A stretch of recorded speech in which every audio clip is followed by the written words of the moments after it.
The mid-2000s to the mid-2010s, the era of the cover shooter, when games like Gears of War, Spec Ops The Line, Uncharted, and undoubtedly the most famous and the topic of today's video, Eat Lead: The Return of Matt Hazard, were very popular. Nah, just kidding. Today we're going to be having a look at Platinum Games' Vanquish, which puts me in mind a lot of Metal Gear Rising: Revengeance with guns. Vanquish is definitely the most unique of the cover shooter genre, with its badass suit mechanics that let you zoom around the floor like a very aggressive Roomba, and spin through massive robots like a very dangerous Beyblade. It's very amusing just to tear shit up and cause mayhem on the battlefield. Now onto the game. You play a stereotypical swashbuckling badass Sam Gideon. You can tell he's a badass because he spends his free time ripping apart killer robots, saving not the world, well yes, indirectly that too, but also this thing called the Providence, which acts as America's 51st state. He also played college ball, you know, damn it. Which is something of a surprise because Sam also smokes like an industrial chimney. You'd think his lungs would resemble a pair of dead apples by this point, with Vanquish being the only game I can think of that has a designated smoking button. The main baddie of the game is this Russian bloke called Viktor Zaitsev, the principal of a terrorist organization called the Order of the Russian Star, who's also partially represented by a picture of Tony Montana on Bing. For some reason. I swear this is not edited at all. And if you don't believe me, just go to Bing and type up Viktor Zaitsev goal and just have a look for yourself. Viktor's goal is to destroy America as shown through the opening cutscene that showcases one of the most gruesome acts of genocide ever portrayed in a video game, along with deceiving the president into unaliving herself. Because as we all know, all Russian people are naughty little bastards and should leave the poor innocent US of A the fuck alone. You're also accompanied by Robert Burns, mostly on the battlefield, who's this big hulking fella who acts like a lot of a dick throughout the game. So I suppose you can easily guess where his character arc leads. Well, spoiler for a 15-year-old game, he stabs you in the back. Well, fuck me, Vanquish, I'm sure nobody saw that one coming. You also get support over the radio by Elena Ivanova, and she's honestly just there. She doesn't really have much of a character arc that I can think of, and she reminds me a lot of Courtney from Metal Gear Rising: Revengeance.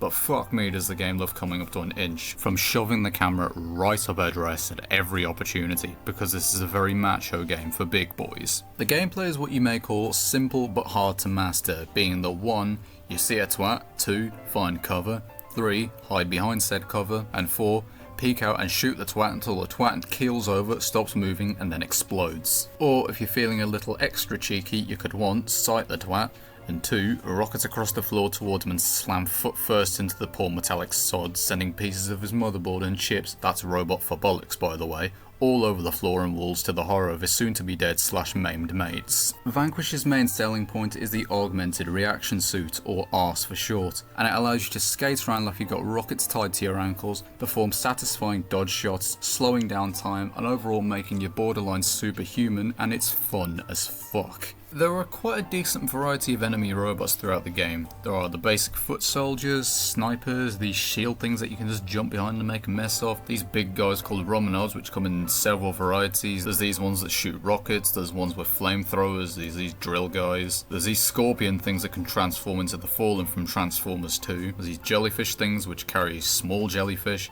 tanks, these things called unknowns that can rip you to pieces Dead Space style, giant roaming robot bollocks, and the big fuck off robot that they drop from, which act as slightly tougher than average mini bosses throughout the game, along with Dr. the Crystal Vipers, which are my favourite enemy types in the game as they require strategies such as dodging, countering its attacks, and waiting for the right moment to strike to efficiently take one down. The main bosses in the game are Viktor Zaitsev himself and Bogey Alpha and Bogey Bravo, which have you running around like a mad thing trying to catch and kick the little fucker, like a dog that's just pissed on your new leather sofa.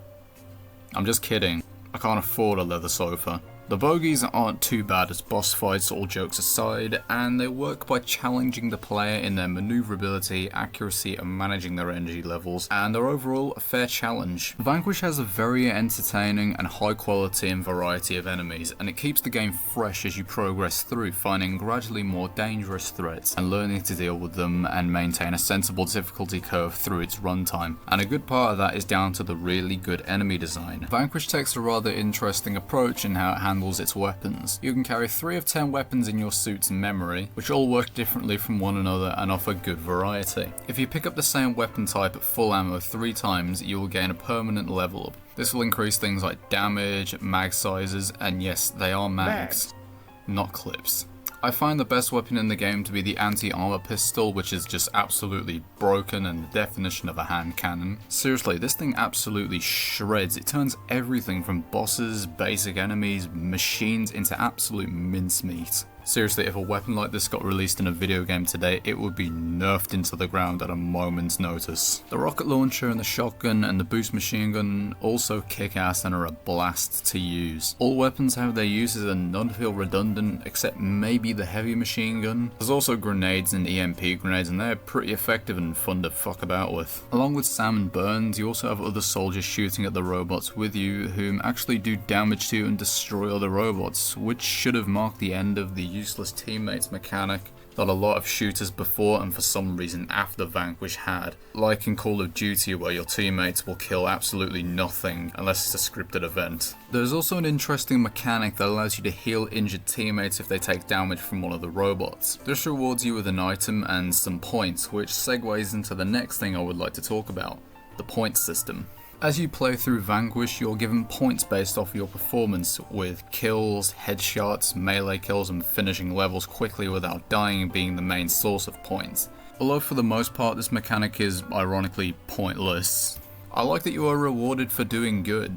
It also provides the game with a certain arcadey feel that I definitely am a huge metal fan of because I like watching numbers move. The music in Vanquish is also rather arcadey and adds to the adrenaline-filled acid trip that is the rest of the game, and I mean that in the best way possible. Vanquish is one of those games that rely a lot on the music for atmosphere. Not to say the game doesn't have a good atmosphere, it absolutely does. The music just provides a more than significant boost to that.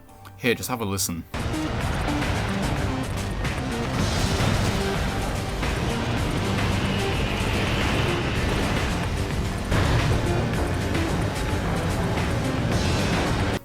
What a fucking vibe. Vanquish to the majority of other cover shooters in my eyes is like what the original Hangover is to its sequels, that being the far superior one of a not necessarily bad, but dull and repetitive bunch. This is because Vanquish makes an attempt to be unique and quirky and do something that hasn't been done 1,000 times before, and the main goal of Vanquish seems to just be make you have fun and feel like a badass. And as we all know, games that's only goals are to make you have fun and feel like a badass are the best ones. So in all, would I recommend Vanquish?